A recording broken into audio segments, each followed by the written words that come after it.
কি হৈছিল কোৱাচোন ঘটনাটো?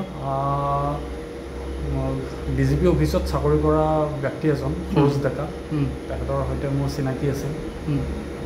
তেখেতে ট্ৰেডিঙৰ নামত মোৰ পৰা পইচা লৈছিলে প্ৰথম।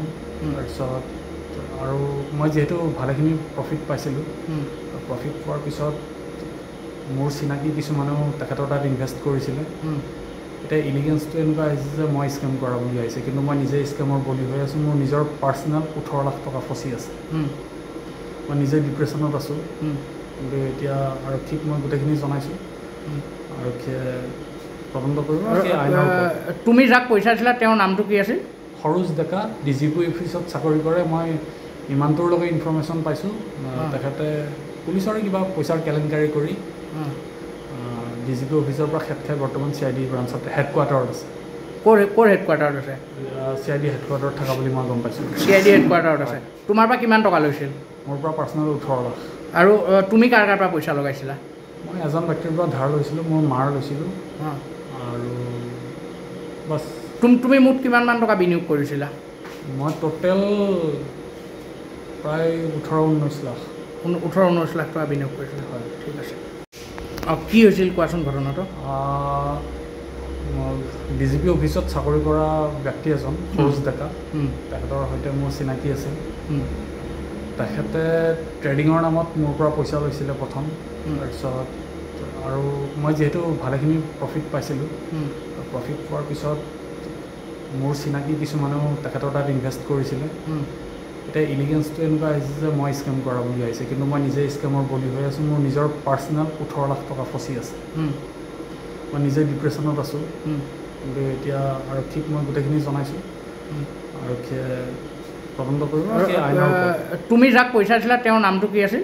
সৰোজ ডেকা, ডিজিপি অফিচত চাকৰি কৰে। মই ইমানটোৰলৈকে ইনফৰ্মেশ্যন পাইছোঁ, তেখেতে পুলিচৰে কিবা পইচাৰ কেলেংকাৰী কৰি ডিজিপি অফিচৰ পৰা খেত খাই বৰ্তমান CID ব্ৰাঞ্চত হেডকোৱাৰ্টাৰত আছে। ক'ৰ হেডকোৱাৰ্টাৰত আছে? CID হেডকোৱাৰ্টাৰত থকা বুলি মই গম পাইছোঁ। CID হেডকোৱাৰ্টাৰত আছে। তোমাৰ পৰা কিমান টকা লৈছিল? মোৰ পৰা পাৰ্চনেল 18 লাখ। আৰু তুমি কাৰ পৰা পইচা লগাইছিলা? মই এজন ব্যক্তিৰ পৰা ধাৰ লৈছিলোঁ, মোৰ মাৰ লৈছিলোঁ। আৰু বাছ। তুমি মুঠ কিমানমান টকা বিনিয়োগ কৰিছিলা? মই টোটেল প্ৰায় 18-19 লাখ। 18-19 লাখ টকা বিনিয়োগ কৰিছিলা? হয়, ঠিক আছে। কি হৈছিল কোৱাচোন ঘটনাটো? ডিজিপি অফিচত চাকৰি কৰা ব্যক্তি এজন সৰোজ ডেকা, তেখেতৰ সৈতে মোৰ চিনাকি আছিল। তেখেতে ট্ৰেডিঙৰ নামত মোৰ পৰা পইচা লৈছিলে প্ৰথম। তাৰপিছত আৰু মই যিহেতু ভালেখিনি প্ৰফিট পাইছিলোঁ, প্ৰফিট পোৱাৰ পিছত মোৰ চিনাকি কিছুমানেও তেখেতৰ তাত ইনভেষ্ট কৰিছিলে।